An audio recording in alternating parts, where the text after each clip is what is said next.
This is The Unhappy Millionaire, where entrepreneurs and other top performers discover how to go beyond the bank balance to create thriving, joyful lives.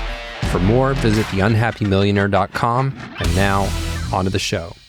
Tal, so I wanted to ask you about your view of burnout. This is something that I've heard entrepreneurs and even people just starting out in their career talking more and more about over the last 5 to 10 years.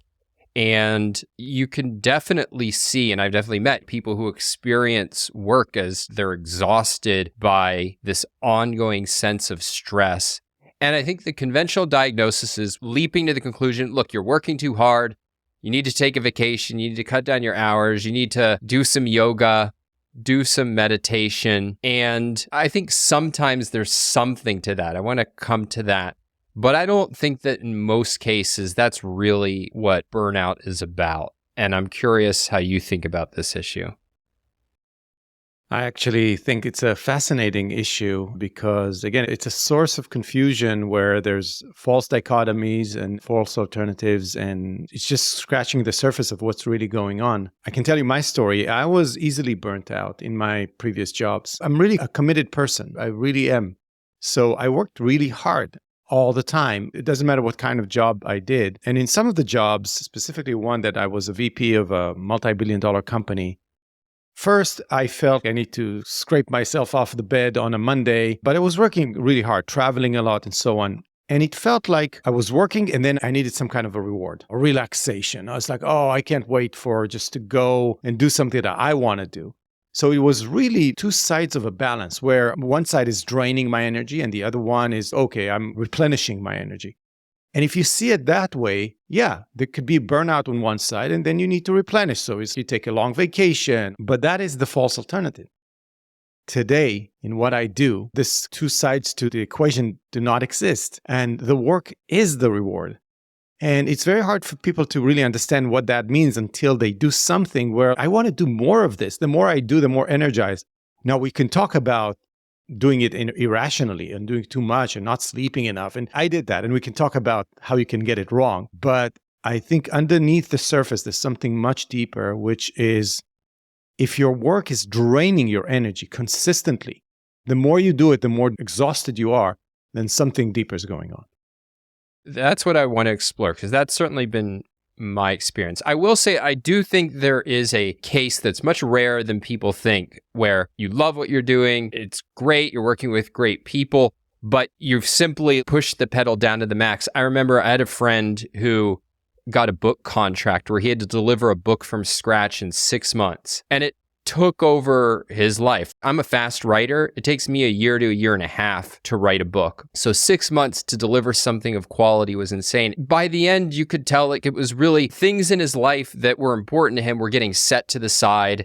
The infrastructure of keeping himself relaxed, engaged, and energized was starting to fall apart. So I do think there's times when what you really do need is to disconnect at a certain point. But I view that as the exception. Most of what I see, because I've had the same experience as you, I work a lot of hours, really, really intense hours, and yet I don't experience anything like burnout, the desire to step away from it. At the end of the day, I want to relax. Like if you've had a good workout at the gym, it's not like you want to keep going for 6 more hours, but it's not like, oh, how am I going to escape this? It's, oh, I can't wait till I have the energy to do it tomorrow. And I think if you have that orientation to your work, burnout is an exceptional issue where a temporary requirement has forced you to put more time and more energy into it than you would if it was just up to you overseeing your life as you see fit. Yeah, so I would not call it burnout. What I experience now in my work that I love to death is just exhaustion. I was in a conference in Wyoming. I flew here back to the East Coast. I had a meeting at 10 p.m. and then a meeting at 11 p.m. And then I went to sleep and then I woke up early and then I worked 12 straight hours and then I went to play with my friends, some bass. I picked up the bass. By the end of the day, I was like, that was too much. And your body will tell you. It's like going to the gym and doing some like a muscle failure exercise and your body's enough. Let's relax here. So the process of creation and recreation, it's real. If you're doing mental work or physical work, it doesn't matter. There's an oscillation between creation and recreation, a lot of strain and then resting. That is the balance that you need because of who we are. That's the rational way to look at it. When you're exhausted, rest and replenish your energy. But that is conflated with what is commonly known burnout, which is coming from a different source. And you feel the work itself is exhausting you because maybe it's not the right work. Maybe it's not the right environment that you thrive in. There could be many, many reasons for that. But the first thing I think we need to do is separate those terms to exhaustion, rational. I've just worked too hard. I remember my job right now in the Ayn Rand Institute. When I started, I just went like crazy. The first thing I did is OCON. I didn't sleep for a week. Honestly, I went to sleep at 2 a.m. I woke up like 4:30. By the end of the week, my body was shutting down and saying we need to take a long weekend to sleep. But I was so excited about just starting this new job. Sometimes I fly too much and I don't remember when I wake up. It's like, where am I? And that's where I know it's too much. Your body's disoriented. But it doesn't feel anything like a burnout. It feels like exhaustion, working too much and not relaxing. And now, if you want to talk about a balance, I think about it as value balance. Working as much as I can, as hard as I can, but also resting really well, which is a value in itself. I love relaxing and doing things that help me to unwind. The burnout, if you think about the word itself, it's like something's really going wrong. So maybe we can talk about how it can go wrong, right? And what are the real sources for burnout that you need to remove from your life? There's a source that's creating negative energy. And what I hate is the work-life balance, as if work is against life. So we can explore that. Yeah, I want to delve into some of the causes, but one point that you touched on that I think is worth sharpening is just the way our understanding of energy. And I don't mean the energy that powers the world, but the energy that we have about going through life. And there's the simplistic model of when I use energy, I lose it. And when I stop acting, I gain it. And I think most of us figure out pretty quickly that that's not true. It's the days where I'm not doing a lot that I feel most tired, most lazy. Whereas, okay, if I have a lot on my plate, cool, I feel more energized on the whole. If I work out, I feel more energized than if I didn't expend that energy. But I also think that it's wrong just to hold the view of, oh, more expenditure of energy leads to more energy. That's not right either. I think energy in this context is really about values.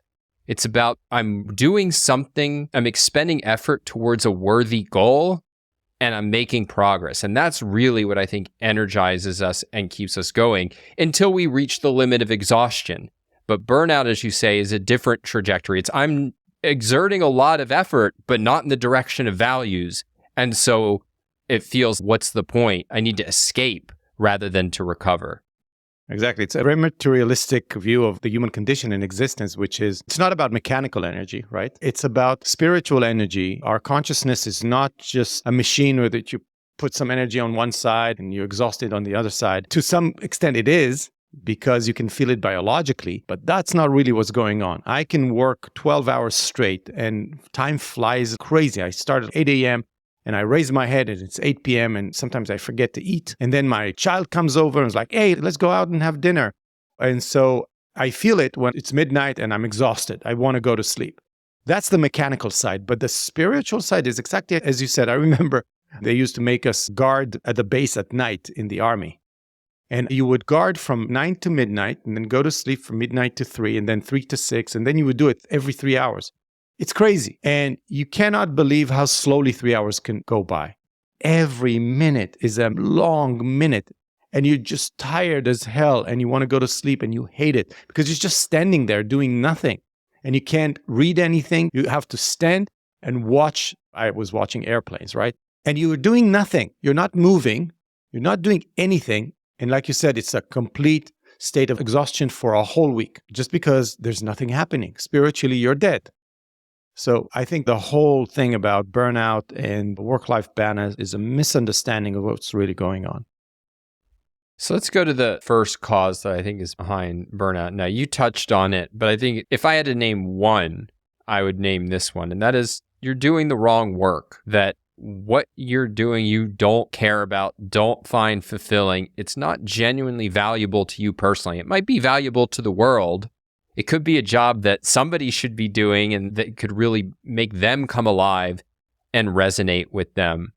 I work with a young lady who's the best project manager I've ever met, just insanely talented and capable, and brings her alive to take these complex projects that span multiple people and divisions and make them work like a well-oiled machine. If you did that to me, I'd be burnt out in 5 minutes. It just doesn't resonate with me. So I think being in the right work for you, and we've done a show on some thoughts on how you discover that, but I think that is very often you're pouring your energy into something that's not personally meaningful and valuable to you. So if we talk about the spiritual energy, I think it is drained dramatically. It actually doesn't even exist. I remember one job I had where I felt like it's almost I cannot ignite myself to bring energy. I had to motivate myself, speak to myself before every meeting, before every customer visit, before every quarterly business review we had. I had to motivate myself. That was a sign. It's like, what's going on? There's no intrinsic energy coming out of me. So if you feel like everything has so much friction, you have to motivate yourself, talk to yourself, continuously try to convince yourself to do more, fight with yourself because you're not performing and your boss wants more of you. And all of those are signs of you're not in the right place. You want to be in a state of flow, what they call flow, which I think is another misunderstood term. But it's like I'm doing something that feels frictionless, feels like I'm bringing the energy. But it's not that I'm just bringing the energy. The energy is effective. It's moving me forward. I don't have to fight. I don't have to do the things I hate. And there's so many things to say about it, all the way from moving to a different job, because you're really completely not doing the job you should be doing, but also things like delegating things you don't like to do and creating environments where you can thrive and focus on the things that feel I'm losing time doing it. This is what I'm good at. The things that people tell you, oh, you're so talented. It's like, what do you mean? It's so easy. All of those things, all of those signals are where energy is flowing with huge amounts versus where it feels constrained. It feels there's a lot of friction there and you're fighting with yourself. And when that is the case, ask yourself, am I in the right environment? All the way to, am I in the right business? Am I doing the type of work that I need to do? But even if you are, you might not be doing the thing inside the job that you're doing that feel more flowing and easy and productive. Yeah, I often mentor young writers or aspiring writers. One of the questions that I have the most trouble not answering, but sympathizing with, let us say, is, oh, I don't have enough time to write. And I'm pretty cutthroat about this because the fact is I have a novel, which is the hardest thing I've ever done in my life. And I wrote it while holding down a full-time job, which had nothing to do with writing a novel and raising 2 kids. And the reason I did it is because I loved the process of creating it so much that I wake up at 4 a.m, write until the kids got up, and then went about and did my work and got into bed as soon as I could finish with all the things I had to do in life.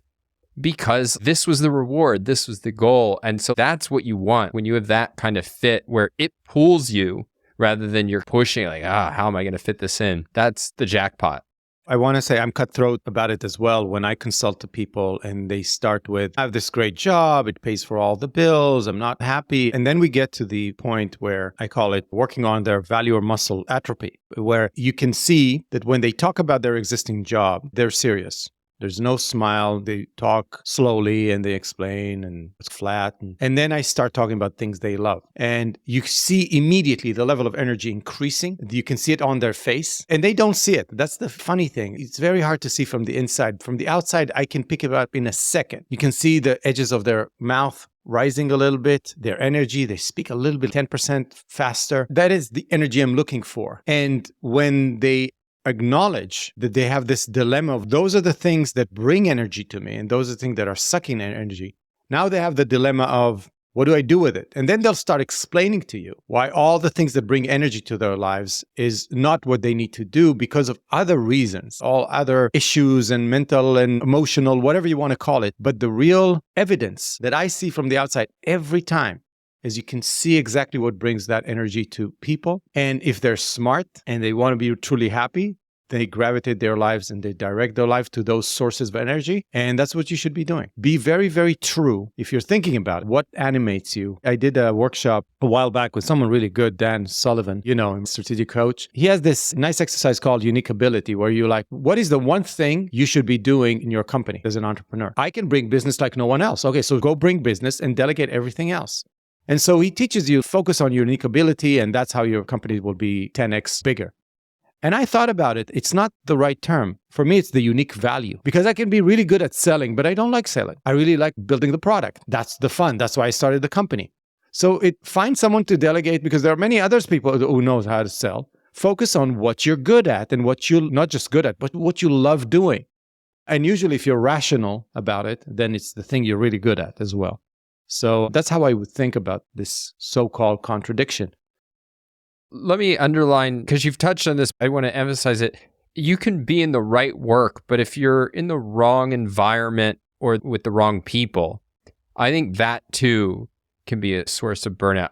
I've definitely I've had friends in business and they would be completely miserable to the point where I thought, oh, you don't really want to be doing this. And then what would happen is they realize I fired my most demanding, annoying customer, or I got rid of this employee who's just taking up so much of my mental time and energy. And it's like they're reborn. And so you can be doing the right thing, but if you have the wrong surrounding environment, it can go from being a source of value and pleasure to being a drain. I can tell you very quickly, I was the chief customer officer in a small startup that we started, and I loved it. And because I built a team that was creative, I had so much fun. We built all kinds of delightful experiences to customers who are onboarding, and we did QBR parties and things like that. We were very creative because I'm a very creative person, and that's what I loved. And then I got offered a VP customer success in a much bigger company, and I was reporting to chief customer officer,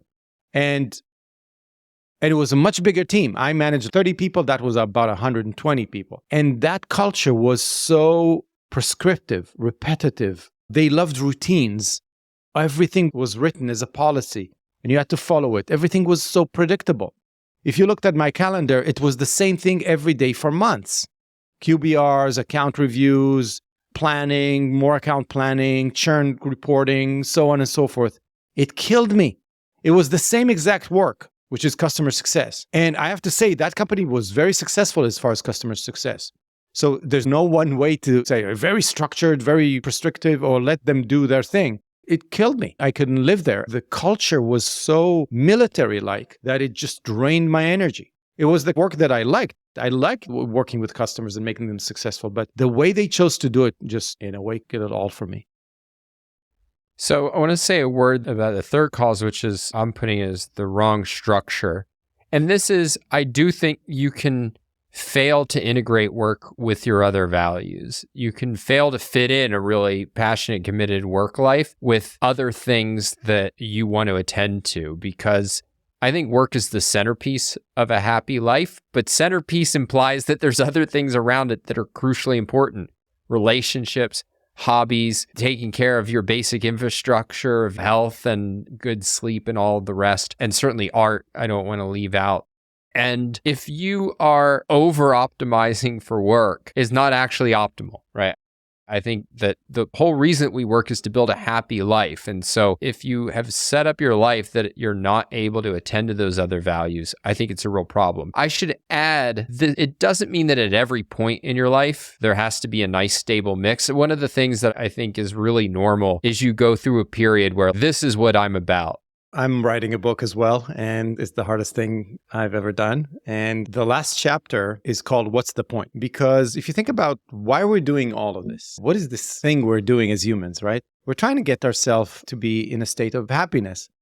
And I think happiness is a prolonged emotional reward for achieving a state of human thriving. Now, the achievement of the state of human thriving is going through work, because that's what we do. This is how we thrive. But if you think about the whole equation, is we're doing that for a reason, to get a reward, an emotional reward, to then extract the happiness and say, and evaluate and stop and evaluate your life and say, I'm really happy. I'm getting myself to a state of thriving because I'm doing the things I love and I have the relationships I want and I know how to create and recreate. This is why it's the last chapter. A lot of people do all of it, but then they forget what the whole thing is about. It's about getting rewarded. It's about stopping and saying this whole thing that I'm doing is for experiencing this deep emotional reward of a self-evaluation that says I'm good at living as me. For me, it's connected to really understanding how this whole equation works, because you can be in your work and you're working hard, and you and I know writing a book is really hard, for instance, and there's highs and there's lows. But if you have the right strategic perspective on your life, what is this all about? It's about me getting reward. So it's not about just working hard as you can all the time. It's paying attention, being introspective. Maybe the most important thing that I need right now is to develop a relationship, a romantic relationship, or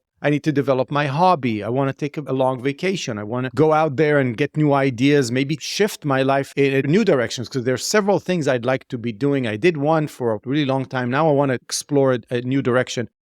So if you have the right perspective of what human happiness is, then the balance and this view of what am I doing and am I doing too much of one thing, I think is solved because you have a strategic view of the inputs and the outputs of that process and the spiral view of happiness. I think that when people oversimplify their lives, they think I'm going to work harder, I'm going to be more successful, I'm going to have more money, and then something good will happen. No, it's the thing itself, but also always being above the thing and having a strategic view of where is this thing taking me?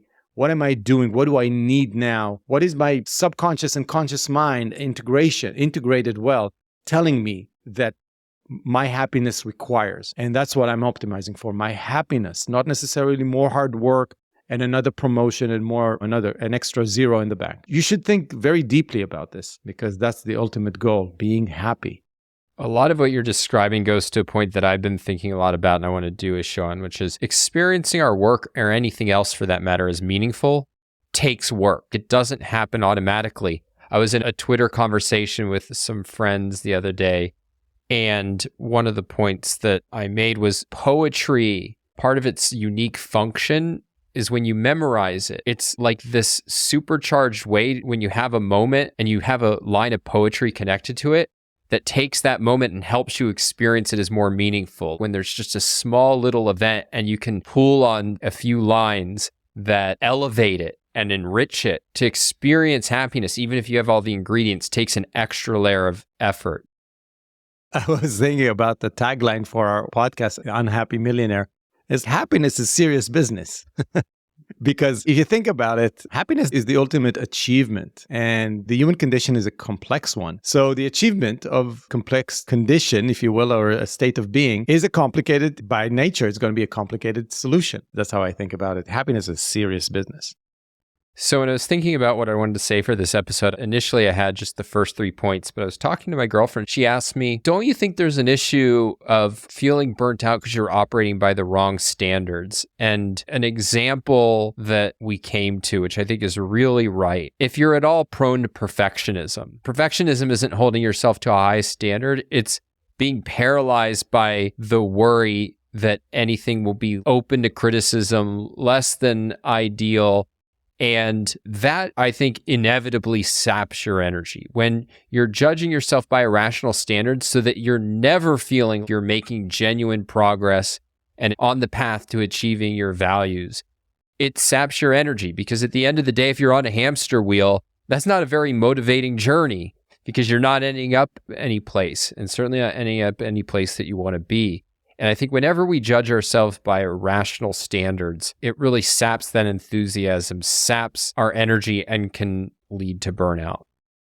Completely. I think holding yourself to irrational standards is where things can fall apart and break down. Again, for me, it always goes down to the main point of what are you trying to achieve. Happiness is an integrated view, an integrated state where you feel your life is in a state of thriving. And that means that a lot of needs are being served. And if you see happiness as a floating abstraction of a future world where you are in a place and it's always fleeting, it's around the corner, for me, that is a result of what we call perfectionism, which is basically irrational expectations. You cannot be where you think you should be.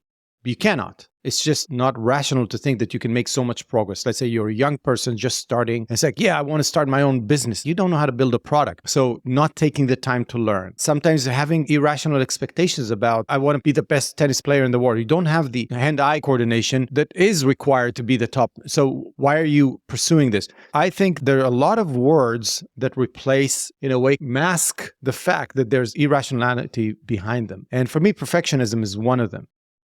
Here's another that's really, really common. You mentioned this idea of happiness as an integration where lots of needs are being met. And I think what often happens is another way of holding ourselves to an irrational standard is we judge ourselves in any particular domain as if that were the only domain. So what does it mean for me to be a good worker? It's as if I didn't have any other responsibilities in life. So instead of going to work, go to see my kids at a school play, well, I feel a little guilty because I'm not answering emails. Or on the other hand, I judge myself as a parent by what kind of parent would I be if I was nothing but a parent. And so I feel deep guilt if I'm not there for every single ball game or every single event. And I think all of that is wrong, that what you need to do is figure out what are my major values and how do I build a life that attends to all of them as best I can. And then you might be disappointed that I couldn't be on that work call or I couldn't be at that ball game. Nothing's going to cure that disappointment, but you won't feel that guilt. You won't be judging yourself negatively for not being able to do what nobody can do, which is be perfect distillation of everything. I can tell you what really helps me. If I am consciously debating, what do I want to do more? Do I want to travel with my kid or do I want to go to that conference? Which actually what's going to happen, spending some time with two of my kids or going to a conference that was really important and I'm deliberating and I have a value-oriented perspective where I say, okay, this is going to give me this and this is going to give me that. And what are the pros and cons? And what do I need more? What will serve my happiness? And then I make a decision.